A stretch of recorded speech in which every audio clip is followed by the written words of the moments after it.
This episode, by God, it's probably a very dramatic episode. The way they did it, the way they made it, how it ended. This is very, very dramatic. Hope you enjoyed. Thanks for watching. This is Sullivan Allen, giving a review of The Legend of Korra, Season 3, Episode 10.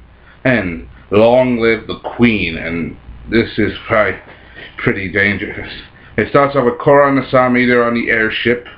And they try to do their best to escape. And eventually they try to do it. And eventually they do. Apparently, since the airship was made by Cabot Corp and not Sato Corp, it has cheap workmanship. So Asami can pretty much take the ship apart and all his weak points. They do that. Asami sneaks out, eventually escapes, even knocks the guard out and takes his keys because Korra provides the distraction. And I don't want to give too many details, but I'm gonna make this as brief as so. Yeah. Eventually they escape. They crash land the ship in the desert. But then things go bad because not only are they in the desert with the people who captured them, they have some kind of creature after them in the desert. I'm gonna call it a sand swimmer because when you look at this thing has the mouth of like a moray eel, but it has the body of a fish. That's why I call it sand swimmer. Anyway, it can literally move through the sand like fish do through water, like flapping its fin like side to side. And you can tell from the way it's doing it, and it comes up for air like a shark attack, like a strike from above. But like, you know how Great Whites we watch Shark Week? Same thing, same concept. But they try their best in the desert to deal with that situation. Meanwhile, you have Zahir, and his situation, and now he has Bolin and Mako. He tries his best to meet with the Earth Queen and offer them as bargaining chip, and it works. You also get some time in this footage of Mako Bolin's jokes and stuff. But I'm not gonna spoil. Like I said, I'm not gonna spoil it too much. Apparently, Zahir's objective is to we remember this. He wants to take out world leaders, take out the Earth Queen herself. And I gotta admit, this was a very dramatic episode because you got Korra on one hand with her, and the others dealing with the sand swimmer, and then you got Zahir and his crew. Zahir does his best. First he becomes patient. He even makes a strike a deal with the Earth Queen. If Zahir doesn't get the Earth Queen to give a Korra to him, then it could be that he could rat out the information and give the info to other nations. They could retaliate and cause a fight in the Earth Kingdom and the other nations. And so they don't want that. And the Queen reluctantly agrees to trust them. And also in exchange for information about the missing airbenders who were born in the Earth Kingdom. We all know that they're with Tenzin in the Northern Air Temple, but you gotta give credit where credit is due. He plays his hands well. Zahir, he's a sneaky, underhanded, sociopathic, idealist, and he's very dangerous. When it comes to his moves, things start to go well for him, but then when he finds out Korra escapes, he makes his move right off the bat, and he and his crew, they take out the Dai Li, and even the Queen's attendant runs away. He doesn't even stick around to protect her like he just runs away like a sissy. I say sissy because that's what he is. He just ran away. He didn't even defend the Queen. And the way that this guy, I remember his words exactly how I put this. You cannot deny freedom to your people on a whim. Freedom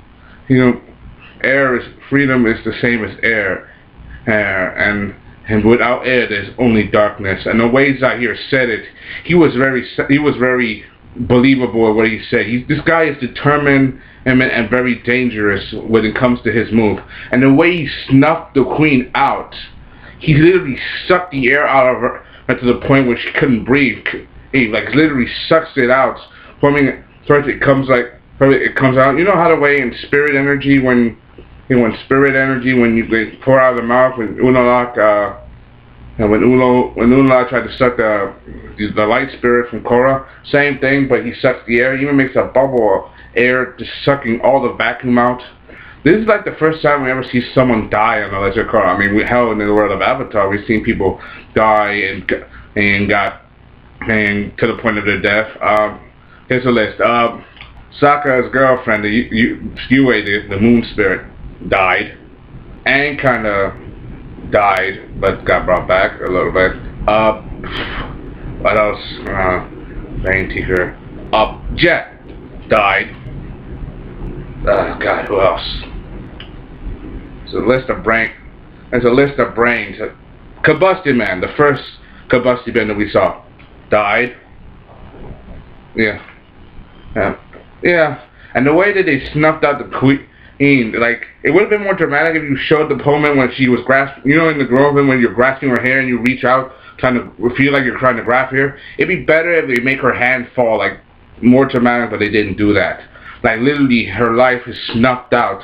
And so here makes his announcement. He doesn't even know his name. He just makes announcement that the queen has been struck down by revolutionaries, that you're free. Remember, his order, the Red Lotus, it all opposed the current world bureaucracy and the hierarchy that it stands for.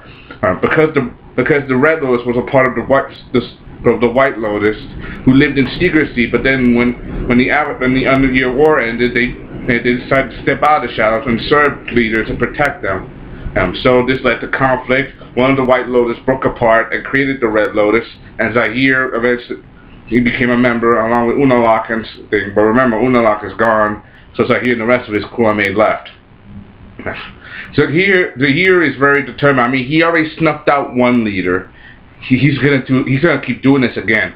And the way that they keep doing this episode, like they even took out the wall of Bond season 7. We haven't seen that since. That kind of like gives me goosebumps to when the Fire Nation first conquered the Earth Kingdom, when Azula made the Dai Li do the same thing, and in episode 2 when they had that giant drill. You know, I remember that. And the way this episode turned out, Zahir is now one step closer to Eli's dream, no world government. But he still wants Korra for some reason. Korra's not going to listen to him. And this guy is too dangerous and pretty much crazy to think rationally. But the way that this guy, the way he acts at a spiritual level is probably one of the most dangerous that we've seen. Probably his most dangerous. Like, he has wisdom, but he's also can be very crafty and can be very wicked at the same time. This makes for a very dangerous opponent for Korra. Some people think that, oh, it was too bad that somebody think, oh, this guy is better than the water type, Unalaq, Yakon, aka Noah Top, aka and then you got like man, this guy was an unexpected surprise. I also like this episode for its certain standard points. For example, we get at the end of the episode that Zuko, Korra's father, how they're all alive, and you get to see Lin and still chasing them. Apparently they're back in this, after they got out of there, so they're back in the same village where Korra was abducted, and they made friends with the crew that abducted her and let her go. But after they found out that what happened meant that the Earth Queen is now gone. Now chaos now rules Ba Sing Se. It looks like Zahir here wants to abolish every government leader. He's already taken out one. What makes you think he's going to kick out the rest? I mean, Zuko, he's the leader of Fire Nation. Korra's father, or Tomrock, you know, leader of the Water Tribe. So pretty much, this guy could do that. He could probably take out the president of Republic City if he wanted to. So you gotta give him credit where credit is due. So I give this episode 4 out of 5 because this shows how it's very dramatic, and I like how they plagiarized this episode completely, how philosophical it was, and how it can be very dark Zahir's nature is. And remember, this guy is crafty. He spent 13 years in prison. He's waited for this moment, and in that moment when he did that, it's like he's finally achieving his goal, and he doesn't care. He's like, I've come so far, now it's in my hands. That makes him extra dangerous now. Hope you enjoyed. Thanks for watching this Solomon Ass Game review of The Legend of Korra, Season 3, Episode 10. Hope you enjoyed. Thanks for watching. Comment, subscribe. Thank you. Signing off.